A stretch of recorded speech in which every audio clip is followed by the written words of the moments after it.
match from Nationwide Arena, only on pay-per-view. Either Erin Quinn or Denise Lacombe will become our second semi-finalist in women's 10-pin play, the Canadian Bowling Championships from here in Calgary. And it will be Erin Quinn to throw first. She bowled a 203 in her win over Kerry Clargo.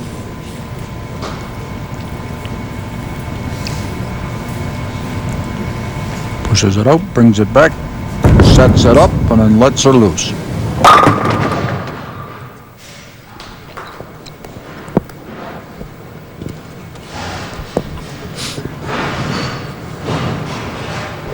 Two contrasting styles and, quite honestly, attitude in the game. The bowler up here right now loves to win, as does the Quebec winner that she's going to be playing, Denise. One of them bowls about 15 games a week, and Erin, the one that was up there a moment ago, bowls 15 games a week. Denise bowls about 20. Between the two of them, they do a lot of practicing. And again, she'll wrap everything around that 10. I think it's remarkable that her father, as you mentioned, 70 years of age, carrying 190 average. Look at the design on that bowling ball. You can get a bowling ball, you organized, set up, and built any way you want. Well, the specifications have to stay the same, no more than 16 pounds, but you can put the color in it. You can put, there are bowling balls that have skulls in them, or they have dice. What she wants is one that gets strikes. Look at how she tries to stare down the pins. A little full. Little tap, no, not enough.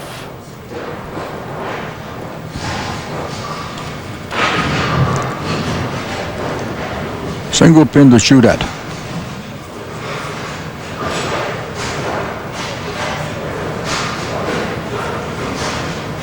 Erin Quinn had a 203, Kerry had a 194. Now they're competing head-on against each other. Good cover for Denise Lacombe. So, back-to-back spares to open up here in this quarterfinal. You win 4 times, you take home the big money, $10,000. And maybe more importantly, you get that free trip back to defend. There's a good hit by Quinn.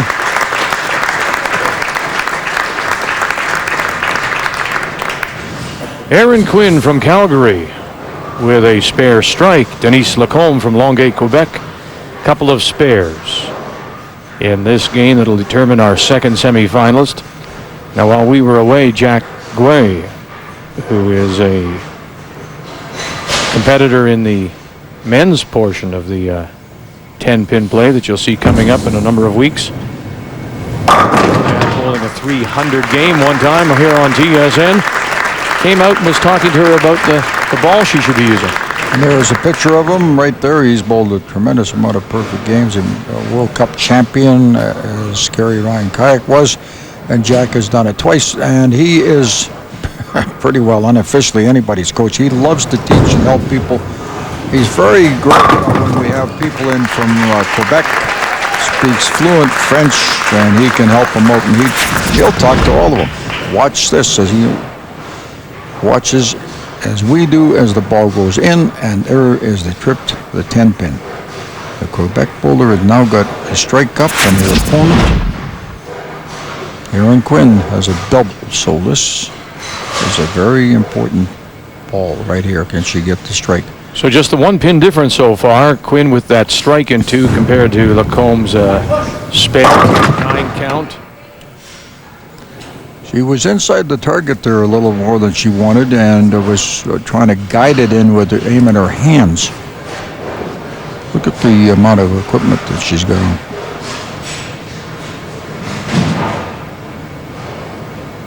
Pushes it out. Watch the eyes. They don't ever move off the target. The result is the corner pin and the one right in front of it, the 4 pin, they both, or the 6 pin rather, both go down, the 6 and the 10.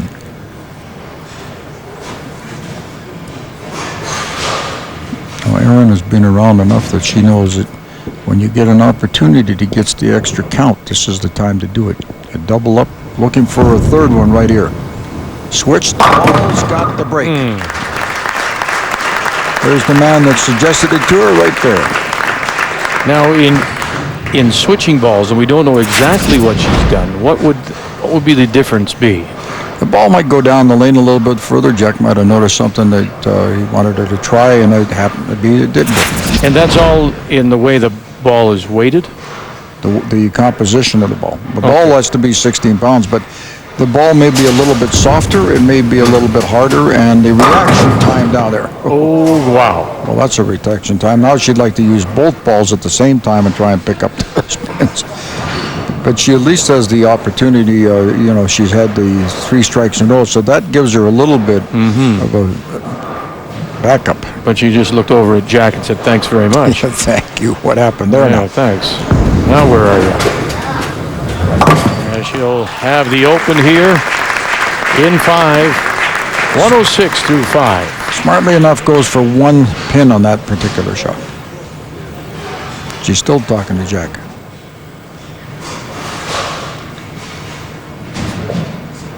Denise needs to try and take advantage. Here's a great opportunity for her.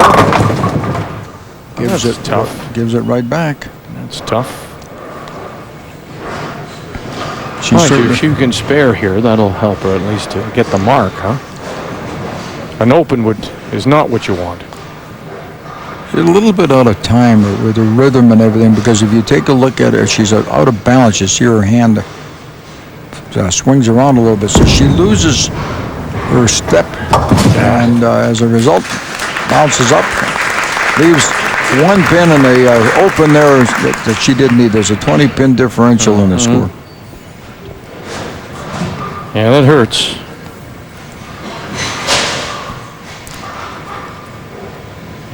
Watch the difference between the technique and setting up. Put the ball in, then she's looking down the lane. Cups her wrist, which is rather interesting because she's got the wrist guard on. She needs some help there, and she got it that time around. Cupped the wrist a little bit, and as she pushed the ball out in that and then swings it back, she gets the rhythm and timing a lot better this one.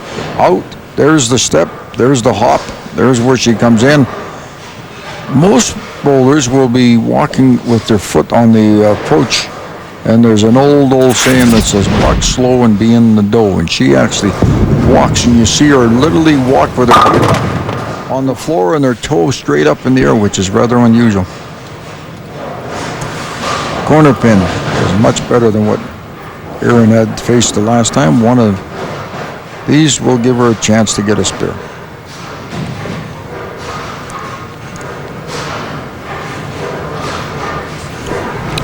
Second time in the game she's left that corner 10-pin.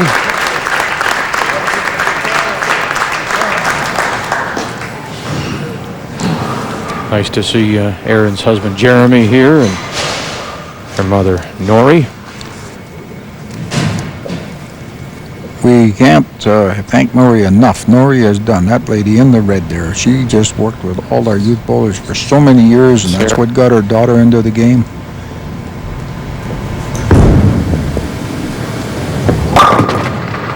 You could do a lot worse, folks. Those of you sitting at home, if you have the mood someday to give somebody a hug, some of these people that help your youth bowlers, you could start with the coaches, because they're almost always volunteers all across Canada with the Bowling Proprietors Association.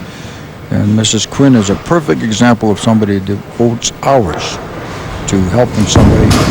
And in many cases, they don't even have children. So it's nice to see them start up their life by saying, we'll help somebody out. There's one that got a help, she got a spare. Denise has a strike up.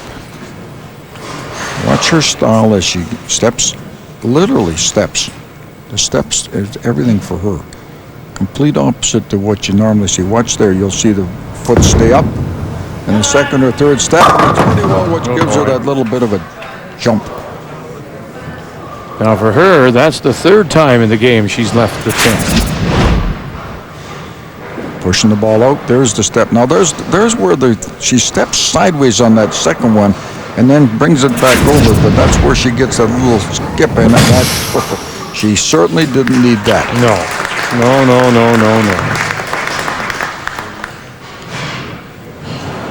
114 now, and her opponent, Erin Quinn, has 125 and a spare up. And it's important that she sort of forgets it all, which is easy for me to say while I'm sitting up here, but that's what you have to do. The 5-pin didn't get touched.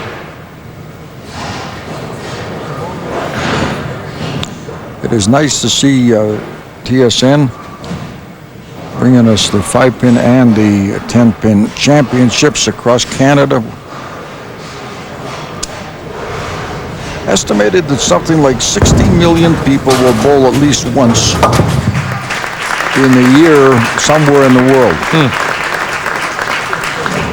Well, you mentioned the bowling proprietors, and there they are. We always like to say hello. The gentleman on the immediate left is Arnie Rollins, and he is the president of the proprietors, and we thank all of them for staying involved in the game and their involvement in the Canadian Bowling Championship here on TSN.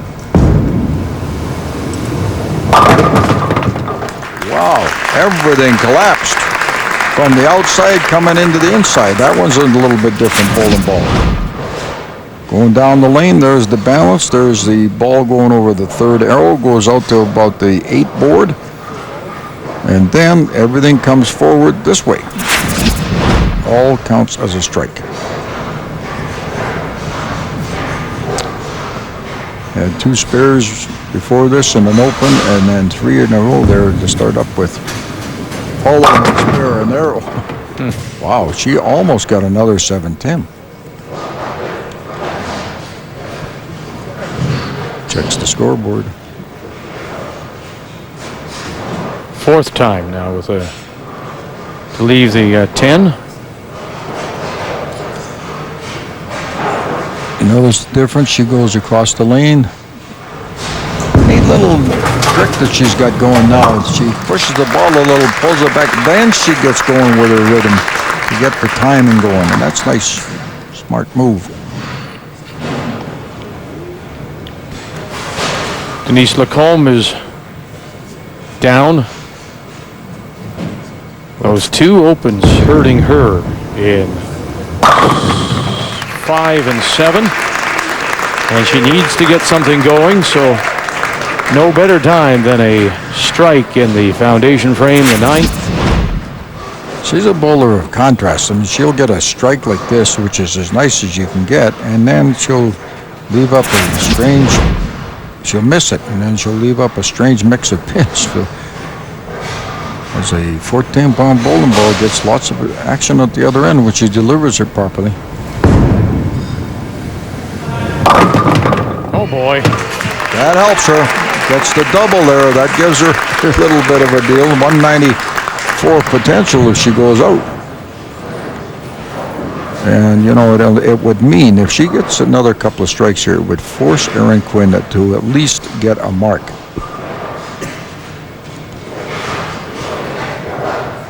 Erin sitting back, contemplating, and right now, this is a ball that she needs to get the action. She's got the ball up over her head a lot. Oh my.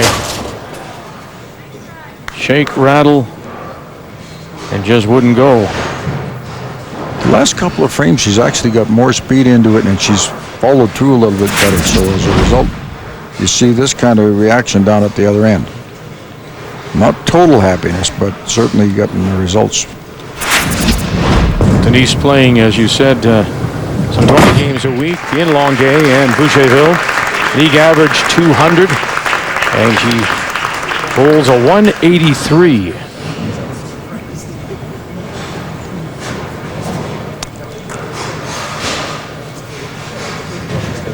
All that Erin Quinn has to do is hit anything or stay back in the foul, and she will be the next advancer.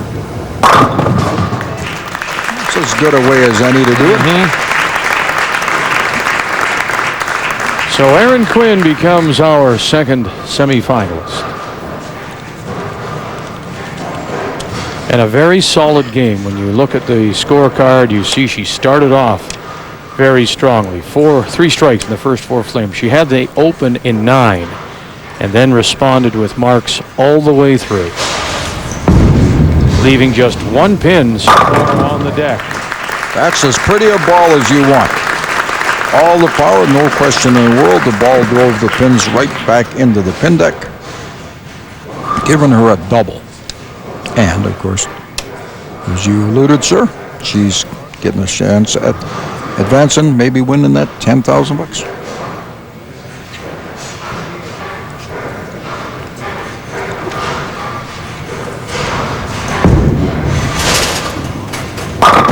One more? No, guess what? You leave that 10 again.